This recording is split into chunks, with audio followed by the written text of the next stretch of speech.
नमस्कार। जब एक खून के रिश्तों में समान गुण नहीं होते तो कहाँ से जात में समान गुण हो जाएंगे। कुछ लोग कहेंगे कि भैया अगर ऐसा नहीं है तो पहले के काल में जो सभी क्षत्रिय हैं वो कैसे वीर होते थे और सभी ब्राह्मण ज्ञानी कैसे होते थे। तो महोदय एक बात अच्छे से समझ लें, जिनके दिमाग में ऐसा सवाल है कि जो प्राचीन काल है उसमें व्यक्ति अपनी वीरता व पराक्रम से राज्य प्राप्त कर लेता था और खुद को क्षत्रिय घोषित कर देता था, और जो ज्ञान ध्यान में उच्च हो जाता था उसे ब्राह्मण मान लिया जाता था।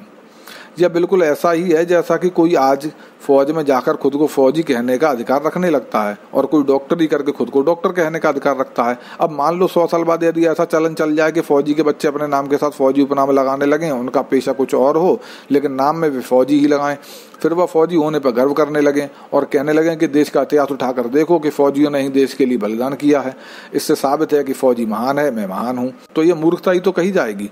तो जो आज अपनी जाति के कारण खुद को ब्राह्मण या क्षत्रिय समझ रहे हैं वह भी ऐसी मूर्खता कर रहे हैं। अतीत में कभी उनके लोगों ने उस काम को किया होगा। अब इसमें एक बात और ध्यान देने की है, परवरिश के कारण यह संभावना बढ़ गई कि बालक के अंदर उसी के पिता के पेशे से संबंधित गुणों का विकास किया जाए। जो बच्चा किसी आचार्य के घर जन्मेगा उसे शिक्षा की विशेष सहूलियत हो जाएगी, और जो योद्धा के घर जन्मेगा उसे युद्ध कला सीखने की विशेष सहूलियत हो जाएगी। उसकी परवरिश ही इस तरह से होगी। तो इस सहूलियत के कारण एक ही परिवार के लोगों में अपने पेशे से जुड़े गुण अधिक विकसित हुए, लेकिन इसका यह अर्थ नहीं है कि उनमें वो गुण जन्मजात थे, वो उन्हें परवरिश से अधिक मिले थे। तो परवरिश के कारण ऐसा हो गया कि एक जाति में थोड़े ज्यादा वीर लोग पैदा हुए, एक जाति में थोड़े विद्वान लोग ज्यादा पैदा हुए, क्योंकि मौका नहीं था औरों के पास उस चीज के लिए और उनके पास मौका ज्यादा था।